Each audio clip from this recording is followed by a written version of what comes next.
संस्कार किताबों से नहीं, घर के माहौल से आते हैं। इंटरनेट पर वीडियो का वायरल होना एक आम बात है। कभी किसी के डांस का वीडियो वायरल होता है तो कभी कुछ।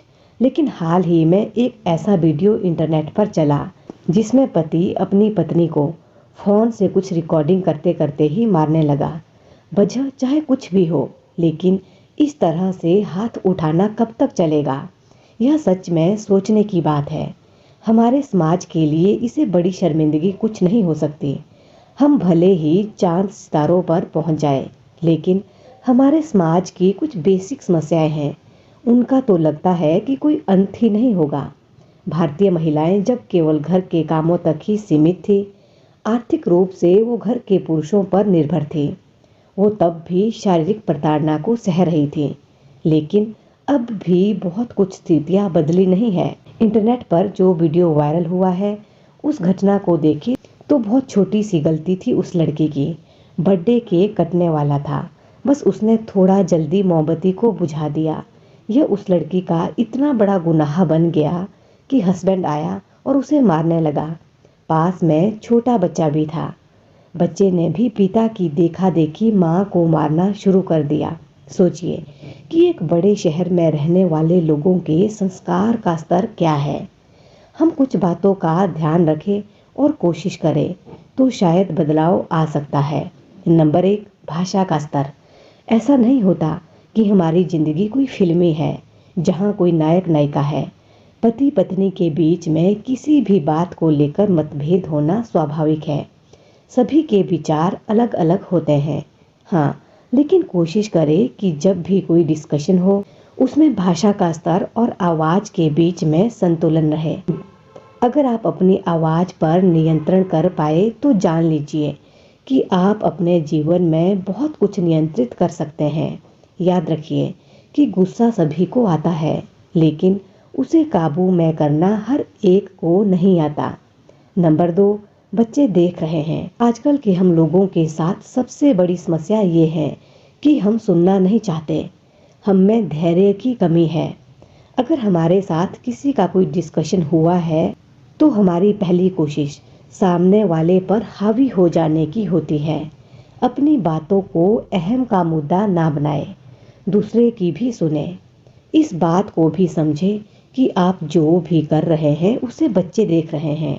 वो आगे आने वाले अपने जीवन में वही करेंगे जो हम आज कर रहे हैं। नंबर 3, ये संस्कार किताबों से नहीं आते। हम सभी आजकल बहुत ज्ञान की बातें करते हैं, जैसे कि पैसे कम खर्च करो, मोबाइल पर हर समय ना लगे रहो, जबकि पेरेंट्स भी खूब खर्चीले हो चुके हैं और मोबाइल का तो खैर कहना ही क्या। आपको इस बात को समझना होगा कि कुछ बातें बार बार बोलने से या किताबी बातें करने से नहीं आती। आपको सच में करके दिखाना होता है। अगर आप बच्चों को ये बता रहे हैं कि महिला और पुरुष बराबर है, तो आपको अपने घर में महिलाओं को वो इज्जत देनी होगी, चाहे वो आपकी पत्नी हो, माँ हो, बेटी हो या फिर बहन। अगर आप ऐसा करेंगे तो आपको अपने बच्चे को ये बताने की जरूरत नहीं पड़ेगी कि औरतों की इज्जत कैसे की जाए। वो जो इज्जत होते हुए देखेगा तो अपने जीवन में आने वाली महिलाओं की इज्जत करेगा। नंबर 4, नेगेटिव कमेंट से बचें। बहुत बार देखा गया है कि घर वाले आपस में एक दूसरे को बहुत नेगेटिव कमेंट करते हैं, जैसे कि ये खाना कैसे बनाया है, तैयार होने का तो तुम में कोई ढंग ही नहीं है।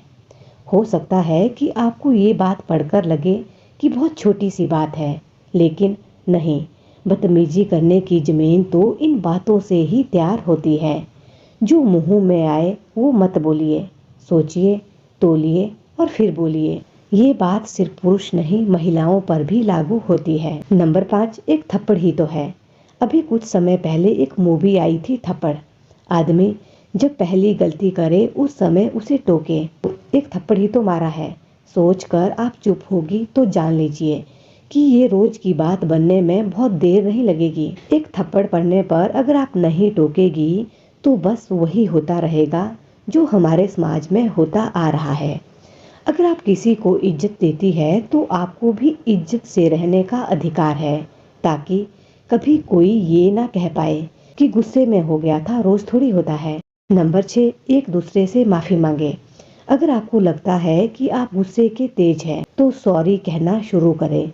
बच्चों के सामने जब झगड़े हो तो उन्हीं के सामने सॉरी भी करें, क्योंकि इन बातों का हमारे बच्चों पर बहुत गहरा असर पड़ता है। तो ये थी बहुत ही सोचने और समझने वाली बातें। और ऐसी ही अच्छी अच्छी बातें सुनने के लिए हमसे जुड़े रहें। धन्यवाद। जय हिंद, जय भारत।